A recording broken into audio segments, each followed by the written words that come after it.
Hi, and welcome back to the Casual Critics. Thank you to Pat last week for filling in for me, or a couple weeks ago. But I'm glad to be back here with my mom, and she's up in Syracuse with me right now, helping me move into law school. So, yeah, we're glad to be back. Yeah. Well, welcome everybody. Yeah, it's been busy couple days and busy couple weeks actually getting you prepared to come up here and make yet another move in your school career. Move again. Move again. Hopefully your last school to attend. Yeah. You know, USC to Georgetown to here. Dean told me I'm not allowed to go to any more school. No, tell him he told me I'm not allowed to get an MD after this. I was gonna say, don't decide to be like a doctor or something crazy. No. This is probably gonna be it. But we went to the bookstore today and got like some nice heavy law books that were lots of books. Really impressive. I don't know they tried to scare me all week. Yeah. During orientation, telling everybody how much reading we're going to be doing. Yeah, but you've always done a lot of reading, so that's not and I did a lot of reading at Georgetown, so we'll see. It's different homework for sure, but I'll be fine. Yeah, I'll survive. You came from a really rigorous high school as well, so the academics there were really high, and expectations were really high from the teachers there and the parents, of course. So you know you're gonna do fine. No, yeah, it'll be fine. Okay, what do we want to start with? Well, I thought since we're talking about school, maybe we'll just touch on like the back to school business casual and business professional dress for like, you know, grad students and law students and med students and that kind of thing. Because we just experienced this yesterday, and they put out Syracuse University, the College of Law, put out an itinerary and basically specified, you know, the attire, which is great because they don't always do that. And 2 of the days were professional dress and 1 day was business casual. And I don't think after looking at people and how they dress that people really understand what that means. No, people don't understand what that means at all. I think the men actually do a better job because they're just like, oh, like professional means I have to wear a jacket and tie. Yeah. Whereas in casual, I can wear a polo or a button down and slacks, and you're fine. Yeah. But no, for women, they really, I don't think a lot of people get it. No, they certainly didn't get it. The memo yesterday, especially professional. I'm like, okay, you gotta have a jacket on, you gotta have dress on. Like it's got to be something that looks a little more high end than just a regular. Even if you wear flats, it's okay, but they have to be like business attire flats. They can't be, you know, tennis shoes and flip flops. And I'm sorry, you have every other day to wear that stuff. You don't necessarily have to wear a jacket either, but you're like your shirt or blouse or whatever you're wearing has to look professional. And a lot of that didn't yesterday. Well, I saw one suit yesterday too. Oh my gosh, that poor girl. Was really wild. It was even though it was a suit, it was not a business professional suit. I mean, I could argue that it wasn't because it had so much. It was really pattern and bright, and the whole thing was patterned. The pants were the same pattern as the jacket, and it just was really overwhelming to look at. Yeah. But usually, what you think of as business professional is something a little bit on the conservative side, a little understated, something that's kind of streamlined looking.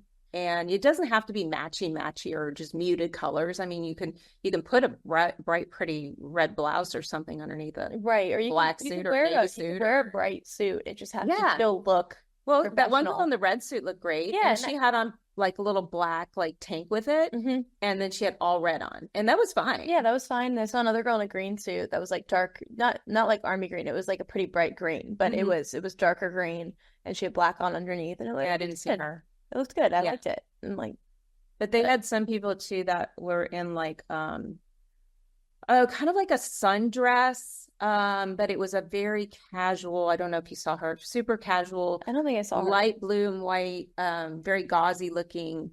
Something you'd wear to the beach. Yeah. Okay. This was something you'd wear to the beach, not to law school. And she put a real structured black jacket just thrown over it. Yeah. And it just looked odd, but. People can't put outfits together, so that's a separate issue. But all you have to do is Google. I know. Google is there for everybody, and I know I'm the master at Googling. You are the master. I am, but you can simply Google, you know, how to dress for grad school, how to dress for law school, or business professional Right. dress for women, business casual dress for women. Well, and stuff will come but up. what we've always said too is that like people like money and access is never an excuse for not dressing well. Like, Right. and You can go to Target. that's where we talk about that all the Yeah. time. How you can go to Target and you can get cute and trendy stuff. You and can. It's and not be like put- long-term and be put clothing. together and matched Right. and on style and in Well, fashion. And okay. So even from Target, from Old Navy, from wherever, from any of those places, H&M, you can get nice, pretty business casual clothes that match and look good. And like you said, you can't wear them forever because they're not made for forever, but you can wear them 3-4 times and dry clean a couple times. This is what I look like that kind of clothing you can wear for sure one season. Okay, so one full season of winter. Yeah. If not, maybe 2, might be pushing it, but you might be able to get away with 2 if you take care of the items a little bit, try to, wash them correctly and not dry them in the dryer, but lay them flat to dry and, get them dry cleaned. Yeah, get them dry cleaned, whatever. I just think that you can go to Target. You can even get like a nice leather or even a leatherette that looks like leather tote bag that's in like a black or a navy or a burgundy color. You can buy cute purses at Target too. Though. I know. And jewelry way more expensive than they are. I mean, I'm a pretty big Target fan, but I don't buy my clothing not as a lot big of of a Target fan as Pam. No, that's true. But I mean, I do like the fact that I have enough money to go into Target and drop a couple $100 and not sweat it. And that's like my goal in life is to be able to spend some money at Target and like not care, And right. I mean, I'm not going out and I'm not always going to Italy. I'm not always flying off and spending money on expensive jewelry and cars and all that kind of stuff. If I can go in Target, I'm happy. But you can go in there and piece together an outfit. Also, you could go into some stores and you can ask for, and a lot of places even provide this for free, which you probably don't know, but like you can go to Nordstrom and get a stylist to help you for free. I didn't know that. Yeah. And they'll come down, they'll page them and they'll come down and they'll help you select a few items. Oh, wow. And you can say, this is too much. I can't spend this much. Do you have something and they'll go, oh yeah. And they'll take you cheaper. Yeah, exactly. They'll know where to go to get something a little cheaper. So, okay. So long story short, there's no excuse for not knowing what to wear and not dressing appropriately. Yeah. In that kind of setting, I think. That kind of setting. And especially, if they specify the same with black tie when you go to a wedding. Oh my God. First of all, I have this opinion that black tie is never optional. If black tie is on the wedding invitation, it's not optional. It's black tie. Yeah. But we talk about the wedding outfits a lot because we've literally seen some insane outfits at weddings that that is not black tie. No. And why are you wearing tennis shoes with your dress at a wedding? Yeah. It's crazy. I did bring flats to the last wedding flats in my bag, fine. but they were dressy flats Flats in case I need to switch. But yeah, tennis shoes. And there again, I'm sorry, you can wear tennis shoes every other day. Don't wear them to a wedding. Don't wear them to church. Don't wear them to your law school orientation unless it's the day you guys are going to walk around campus and you have your other shoes in your little bag. And well, I don't know. I think that my wedding invitation is going to say black tie, not optional. That's so you. I know. That's hilarious. Well, everyone will know. No, I want everybody to dress up. Everyone will know. They know me. They're coming to the wedding. They'll know. Okay. What else on our list today? I guess excuse us. That's very fun. Let's talk about football starting. Okay. The Cowboys are obviously gearing up, and CeeDee Lamb still hasn't signed a contract, and neither is Jerry Jones. But, that's getting interesting because I just read that he wants to be the highest paid non-quarterback in the NFL, which right now it's Justin Jefferson, who's a Minnesota Vikings wide receiver, and it's the same draft class as CeeDee Lamb, so I think it was 2020. Okay. And what they were saying was that his stats were better than CeeDee Lamb's, except for last year, CeeDee Lamb's were the highest in the league. Yeah. But I love CeeDee Lamb.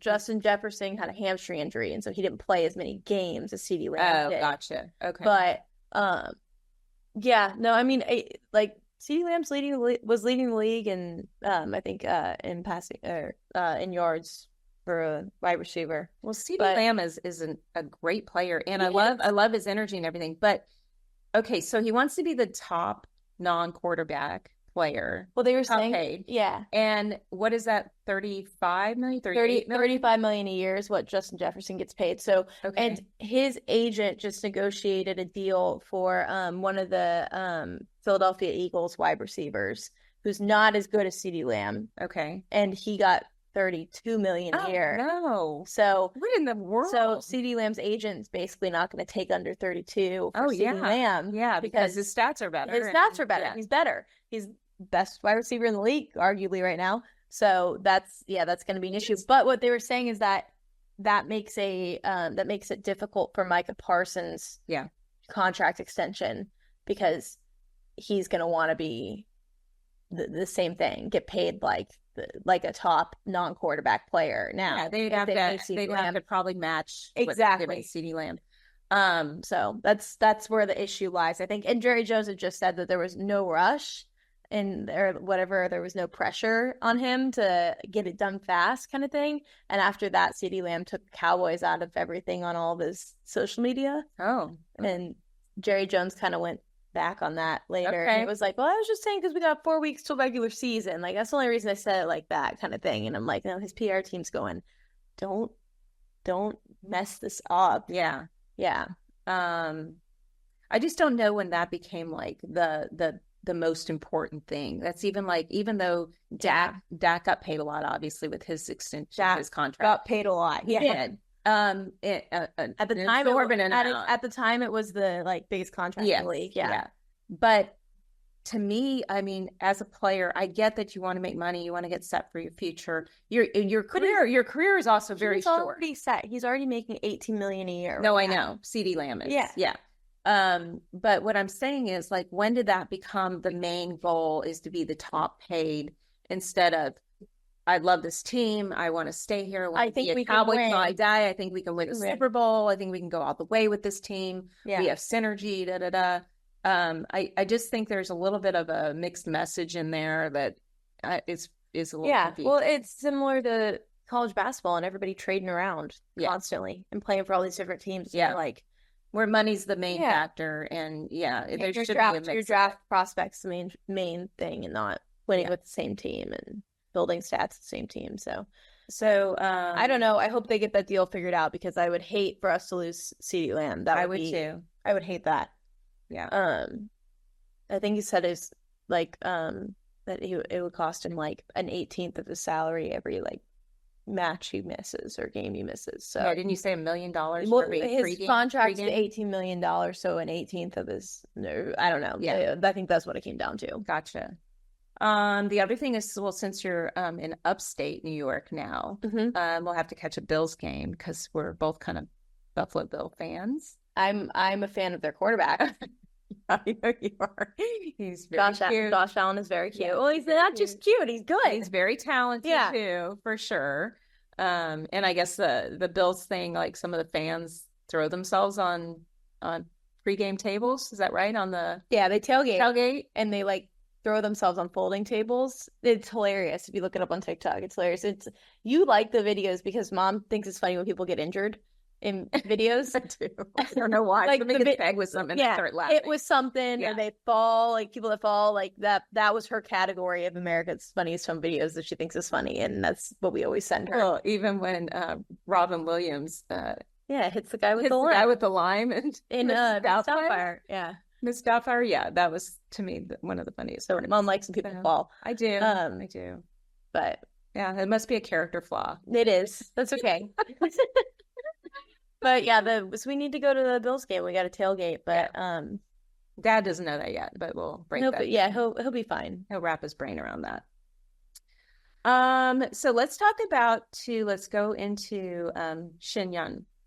Oh yeah. So I just I was looking at the New York Times earlier today, trying to figure out what we were going to talk about, news wise, and they just did kind of an expose story about Shenyang, and everybody should know what Shenyang is. Does everybody know what that is? Everybody should know. It's how many billboards are there for it? I've been seeing billboards and commercials and things for Shenyang since I was middle school, 7, I was gonna 8. say, Yeah, like young. young. And we used to laugh about it because it would always in Dallas. I guess it tours and it always comes out around her birthday in January, and it's after the holidays and everything. And then we'd say, "Oh, look, there's Shen Yun." What is it? And we'd say, "What is that?" And it was like they had billboards all over town. They had commercials on TV, and it's this They had the poster. Asian I remember dance they group. had the poster in our nail salon Yeah, every year. yeah. And no, it's a Chinese, like it's supposed to be like China before communism, like performance art, dancing and performance art. And Dad one day goes, "Well, let's just go." And I go, "Really?" And he was like, "Yeah, let's go. Let's go. It's here. Let's buy tickets." And then he looked it up and he goes, "Wait, we're not going." I go, "Why? Why?" And he goes, "It's so expensive." It was ridiculous. It was like $350 Yes, for a ticket. Yeah. For each ticket. I mean, it was crazy. We were looking at it going, wait, what? So What we is it did again? not end up going That was to just like something fun to do. Right. You know? Well, the expose on the New York Times basically was saying that it's like a really like toxic, manipulative work environment and that people have untreated injuries and were being mentally abused, like all the artists, performers. And then I looked it up, I looked a little more into it and read the article and stuff, and it's a cult. I didn't know it was a cult. Well, I didn't either. I had no idea. It's like giving Scientology a little bit, how like it's like they're worth like $236 million, the Shen Yun group. Yeah. And it's part of the cult. Probably not the group, it's probably just the organization. The organization. Well, it was basically like they don't pay them a living wage and stuff, and I was like, okay, this is, I don't know, that doesn't surprise me at all. Well, that's a normal cult thing. Yeah, well, yeah. Yeah. And it was like they don't pay them well, and they're abusive, housing and food, and well, yeah. So the cult is called Falun Gong, and the leader is Li Hongzhi. I guess how you say it, but they call him Mr. Lee, but they all call him Master. Oh my gosh! And I'm like, okay, this is a cult. I don't know how you like 100%. Get there, and you're like, oh no, it's fine. No, so it's banned in China. It's banned in China because it's a cult. Yeah. And it also talks about pre-communism. It's like it's a sect of Buddhism is what it is. Okay. And then it's like anti-atheism and anti-science basically. So I read this really funny article from this guy that went to it, right? And he said that you see as much like if Shen Yun advertised anymore, it would be like the My Pillow guy on Fox was in his prime. Like that made me laugh. That is funny because oh my gosh, I don't know who all here listens to Fox, but when you listen to Fox News, you can't avoid the My Pillow guy. You cannot. The My Pillow guy is literally in your face all the time. Constantly. And now he has my slippers and my sheets, robes, and my robes. Well, and I looked at him one day and I go, and Gene watches a lot of Fox News, right? And I go, Dad, that guy looks like he did some hard drugs back in the day. He did. And then Dad goes, well, he's an addict. Yes, I go, I didn't know that. Clearly, I clocked it. It was right. Yeah. But yeah, no, that did make me laugh. The guy that went was funny, and he was like, he goes, it was great, performance was beautiful, but then you're like, they're chanting stuff and you're like, what are they chanting? And then they translate it and it's like down with atheism and evolution. And he's like, oh, they don't like science. Oh my gosh. Yeah. But they call Mr. Lee Master, and they consider him a living god. Okay, so we keep discovering cults. I'm sure he has multiple of them as his wives too. You know, that always leads to that. Somehow the cult leaders always get the prophecy that that they need to have multiple women to have sex with. So God's always telling them that for some reason. But yeah, so it's a cult. Don't support it. Yeah, don't go. Don't go.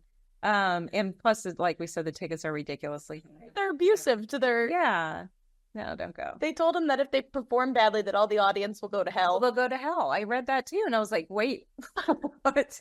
Those poor people. Pressure on them too. I mean, that's terrible. Those poor people. You're responsible for all the people in the audience. But yeah, it's propaganda. Yeah. So, okay, that was shocking. That really shattered a lot of my preconceived notions about Shen Yun. So, you want to talk about Snow White? Yeah, let's talk about Snow White. Because I didn't realize that this movie's been like in the works for quite a while. Right. And it's a remake of the 1937, Disney Snow White cartoon. and they're coming out like they do. They remake these into real, real people movies and not animated and all that. Disney's doing a lot of that recently. They have. And you said you went and saw Little Mermaid and it was good. It was great. And the actress that they picked was great. And I wish that they had approached it instead of going, well, we wanted to pick a person of color, instead of kind of approaching it that way and just saying, we auditioned several people. She was the best one. Yeah. I agree. Well, so we're shifting the story around her. Yeah. I think that would have been received better. Yeah. And I would agree that she was the best person for it. She was great. And then they kind of reset it to where instead of it being, I can't remember where the original Little Mermaid is set, but I think it's up in like the Nordic area. Mm-hmm. I think so. In Norway, Sweden, Finland, somewhere up there. Mm-hmm. But they set it in the Caribbean, which I thought was cool. And made sense for how she looked, and the story that they shifted around it. And I liked it. I guess my big beef with that, though, I saw it with Drew. Huh? I saw it with Drew. Oh, that's a good person to see it with. I would like to see it. I mean, I haven't seen it, but I'll watch it. I probably would enjoy it. And I think you'd like it, actually. But my big beef, I guess, with it is why not just create a different princess instead of? Well, it's lazy. Instead of repeating, and remaking. I know it's easier. It is, but I mean, they're freaking Disney. Well, so create a new princess that's Caribbean, that's from that area. That or if you wanted the same vibe as Little Mermaid, like Ariel has so many sisters. Yeah, make it one of her sisters. Make it one of her cousin. Make it one of her sisters. If what's the king's name? That's I don't know. Trident. Yeah, I think no, something like that. Yeah, but her dad is like the king of the sea, right? And he has like all these daughters, and like one of them could have been from the Caribbean area. Yeah, no, for sure. Yeah, I don't know. They could have been a little more creative. I agree. But they're also remaking Lilo and Stitch today. Not remaking it, but they're making a live version. I don't get all I guess the remakes, a lot of them are happening too because they're lacking content from writers, which they had the big writer strike and all that. So that makes sense during that time. And I even see since COVID, he's kind of doing these remake things. But so the Snow White that's being remade, the lead actress is Rachel Zegler. Yeah, and she's a very talented person. She is. She said she didn't even like the character. She didn't like the story of Snow White. She hated it. And why is she picked for that? She had nightmarish PR training for that role because that's what I'm saying is that like Disney didn't train like anyone to say, though they got this role because you're the best person for the role, and it doesn't really matter. Mm-hmm. But she said she was like, oh yeah, we're breaking barriers and stuff, and like I didn't even like the original story kind of thing, which that happened like a year and a half ago, and it was all over like Twitter, like went up and was like, why are you even in the movie? Well, that's don't even take the role if you hate it so much. And it's like all these parodies with going, like I actually really hate this movie. It's terrible. Like no one should see it. And I'm like, okay, you weren't. There's no respect there. But she is Broadway trained and is very well, I'm sure she did a good job. You know what she was in was the new Hunger Games movie. Did you ever see that? Yeah, the Ballad of Songbirds Stakes. Yes, she was the lead in that. Okay, she was the Lucy Gray character. She was good in that. And so she'll probably do a fine job. She will. I don't like the AI generated dwarves. Okay, but that's did creepy. That. No, they did that because I gotta pull it up now. Hold on. They did that because they had these other people playing the dwarves. Yeah, and they were like regular. They were regular size, like height people, and they all looked like hipsters. Like it was like a millennial convention of hipsters from like 2014. Why? With like you wait, hold on. Why do that? I mean, original dwarfs. That it was. Oh yeah, that's odd. So, oh my gosh. It was like an odd group of people. Yeah. And it was like, it was a group of people that Red Foreman from That 70s Show would have called hippies. Well, and they just look like misfits. Like they don't even look like they're cohesive. Somebody goes, they're not dwarves. They're not dwarfs. They're not cohesive in a unit. They're and then of course, like actual little people actors were like, we would have loved to play this dwarf. Well, no, that's part of my point too, though, is that that Peter Dinklage. Who's won like I don't know 3 or 4 Emmys I think for Game of Thrones as best great supporting actor in a drama. Yeah, no, he's fantastic. Yeah. I have no doubt. I heard he's a real asshole, by the way, which is really funny. So I've read that multiple times that he's very difficult to work with, that he's condescending to people, la la la. Anyway, I'm sorry. That's great. supposedly he pressured Disney not to hire small people as the actors for the dwarfs of Snow White because he said it was insulting. And I'm like, no, this guy's so ego driven. I think he wants to be like the only one hired. The monopoly. He wants to have the monopoly on you. Especially since I read all this stuff about how difficult and what a jerk he is to people. And I'm like, oh, that's kind of weird. Huh. So, and then I didn't like, okay, how many times are they going to remake Willy Wonka? They've remade it like 3 times, I think. And the one with the one with Johnny Depp is just creepy. It's nightmare fuel. And every part of it is creepy, but then you look back on the regular Willy Wonka story and you're like, it's kind of disturbing. Like, well, no doubt. But it was very magical, at least, and but there were parts of it that were kind of, a little dark. Augustus getting lost in the chocolate, and they never found him. Yeah. Well, no, they found him. He got sucked into, stuck in the tube. Yeah, but where did he go after that? They said they were going to shoot him out. Sure. And with the pressure, and then the parents got whisked away, or the mother that was like the big German mother got whisked away anyway to go find her and to go find her son. Yeah, he's fine. He's just he's anyway, chocolate, so he's fine. Yeah, but look at the Oompa Loompas from the Johnny Depp movie. You said it was the same guy. No, not the Johnny Depp movie. The Johnny Depp movie was the newer one. The newer one is the one with Timothée Chalamet, and he's a fabulous actor, and he's also theater background. So he probably, and I didn't realize this new one was a musical. He probably did a great job. But yeah, it was Hugh Grant. Oh, no. See, I haven't seen that one. But I didn't like how they did all the Oompa Loompas in the Johnny Depp one. It was like one small person or maybe a full-size person that they manipulate. And then they just copied it. It was this guy. And it was so creepy that they just copied it. Like, it was a million of this man. Yeah, how weird. I'm sorry, I'm not giving Andrew any of these pictures. I'm just pulling it up on my phone. Yeah, no. But yeah, okay, yes, that's definitely. So they just copied him. And he was, there were a million of them. Yeah. And how strange is that? I mean, gosh. It was super disturbing. Yeah. No, there were so many things wrong with that movie. Well, everybody's like, are we sure that was Johnny Depp? That didn't look like Johnny Depp. Oh, well, I don't know. I saw that trial with Johnny Depp. His divorce trial. That was entertainment. Hilarious. That was entertainment.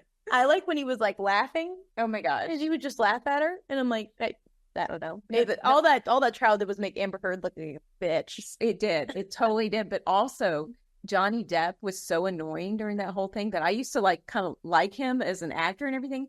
I probably would have smacked him if I were his wife because he couldn't get out one sentence. Didn't she already do that? I know. That's what they were saying. Yeah, that's what they were saying. But I was like, I don't blame her. Honestly, it sounds terrible, but she was like, he couldn't say one normal sentence. It was like pulling teeth to get him to say anything.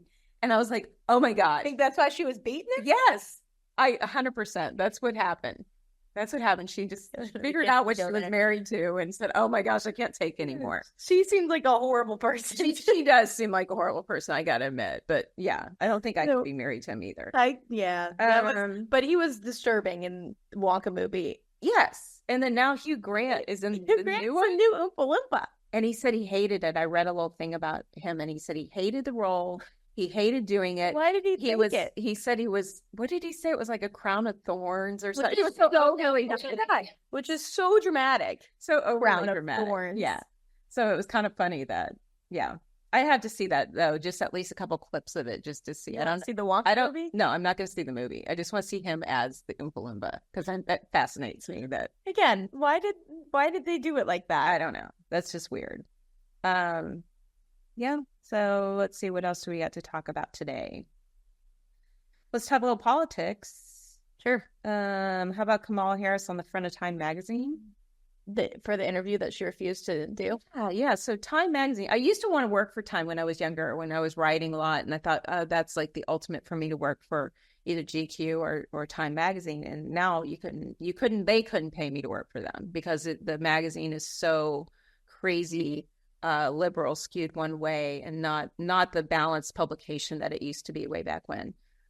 So they put Kamala Harris on the front, and it's very Barack Obama looking, I think. Yeah. the style. Marketing, how they did it was Yeah. similar to how they marketed him. Yeah. Yeah. It's like swooping in and saving the day kind of thing. And it is her time. And I'm like, okay, she's had her time for the last 3.5 years and hasn't done squat.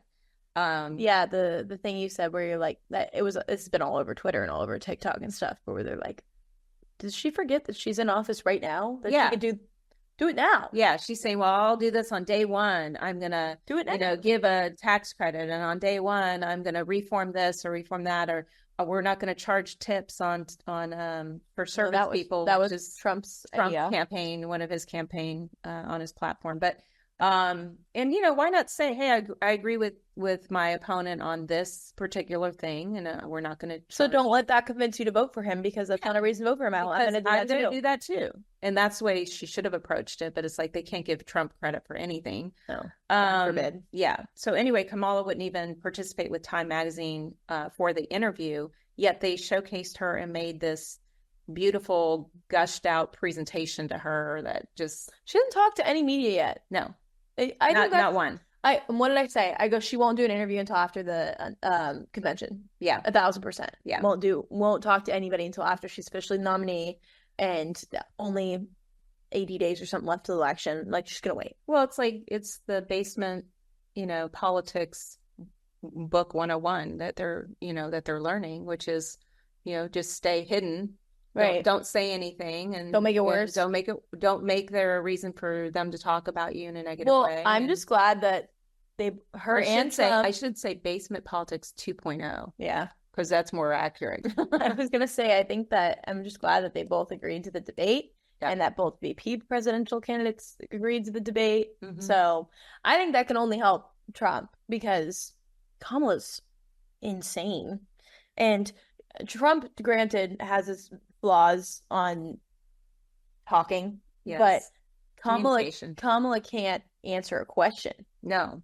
And it's going to be interesting to watch. Yeah. That. It's going to be a fun debate to watch, actually, hopefully. Oh my God. Trump's going to get so mean. And I think both VP candidates will do well. They will. In debate. They will. I can't believe that they're putting this guy forward. For one thing, I couldn't believe who she picked.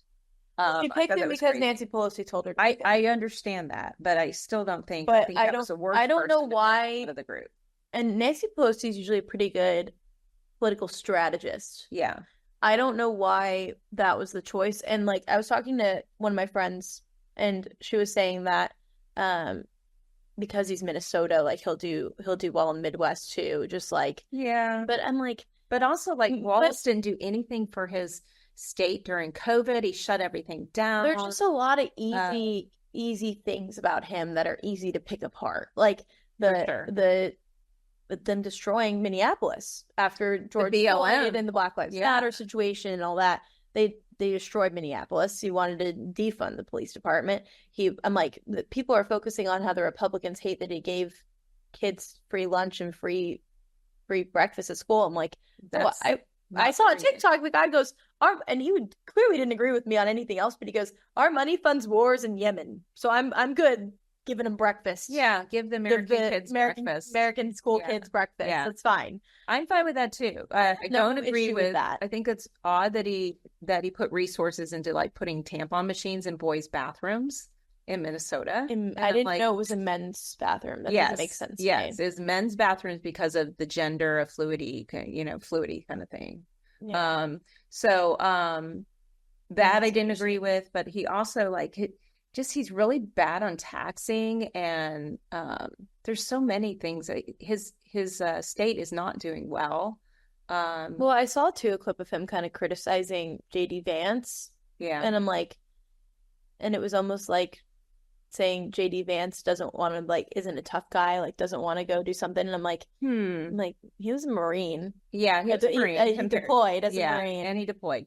And you were, not that it's a bad thing, because any service is good. National Guard's great, but I think any service is respectful. It is. It is. Respectable. But why would he turn around and criticize JD Vance on that point? In fact, it would make him look like a better candidate if he were like, the one thing I can't criticize about him is that he served our country. Absolutely. Just like I did. Yeah. And then you bring up your own point, right? You're like, just like I did, I served our country too, and I have massive respect for that. Yeah. We agree on nothing else, but we agree on that. But he also has been caught, like I watched videotapes of him saying that he served in battle and did this and that and carried these, guns into battle, whatever. And he did not. No, he didn't deploy, right? He did not deploy. He didn't deploy. Was it Afghanistan that they were going to send the National Guard to? Yeah. Yes. And so I think he quit to run for governor, or was it Congress or Senate? I can't remember. I know he has legislative and executive experience. He does. I think. That's what they said. So I think it was Congress. I think so. And I think he did that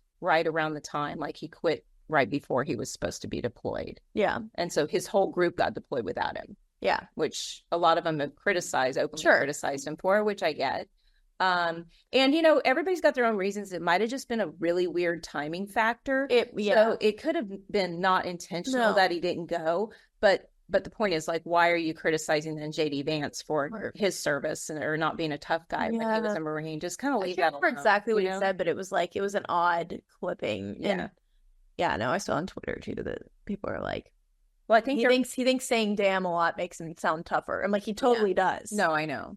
And they also keep calling him coach, and which is definitely the PR person kicking in and saying, oh my gosh, that's smart. It's very smart. Refer to him as coach, because everybody loves coaches, and they seem very normal, very middle of the road kind of guy. I remember what it was. He said something about how JD Vance went to Yale, and very normal Midwest guy goes to Yale.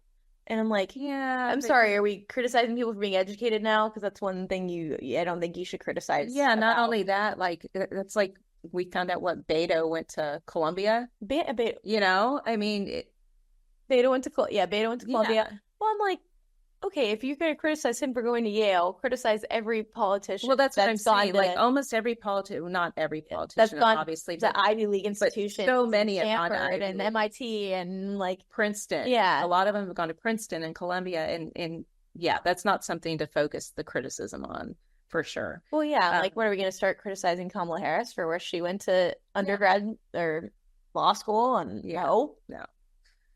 So yeah, I don't know. He also, like I said, let his city completely burn during the BLM riots, and instead of trying to shut that down, he said his wife supposedly opened their window of their bedroom so she could smell the burn, which was a quote from her. And I'm like, that's really weird, so bizarre to me. Where did you read that? You remember? I don't remember. I have to look that up. I have to. Yeah, that's a very odd thing. I'll find that. That's an odd thing to say to somebody that's going to report it. Well, they also had in his state during COVID, they also had a turn in your neighbor tip line. Oh yeah, and I did not like that. That was another thing. Crazy. That's like giving the French Revolution, and they're like, "Who's a traitor? You're a traitor." Yeah.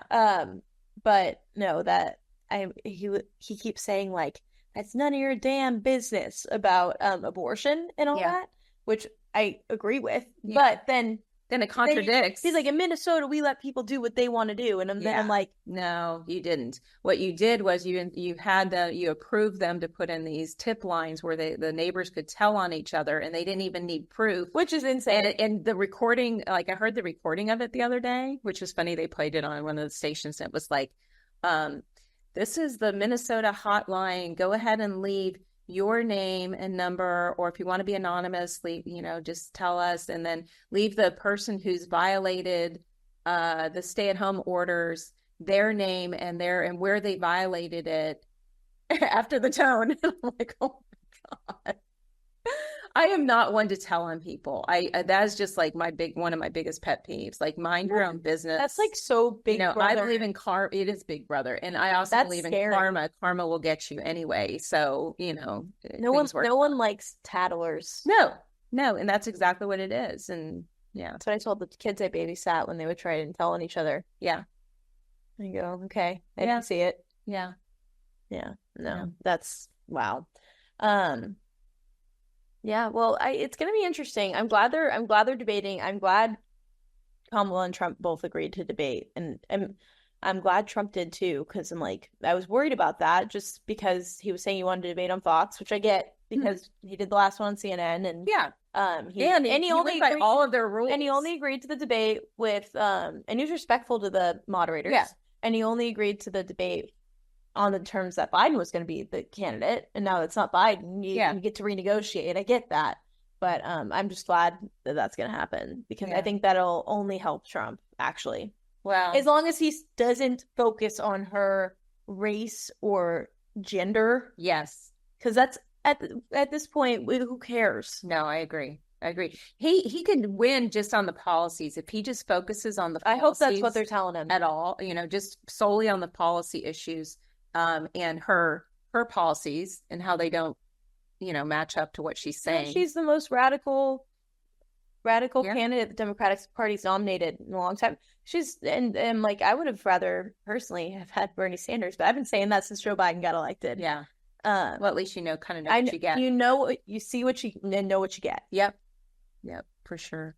But okay. I think that's basically it for today. Do you want to talk about Get Your Guide a little bit? Yeah, let's close it off. Yeah, let's just mention that because a couple people asked me about the Italy episode that we did, and I mentioned Get Your Guide and Viator, and I didn't really go into what they are, so I'll just kind of briefly talk about that.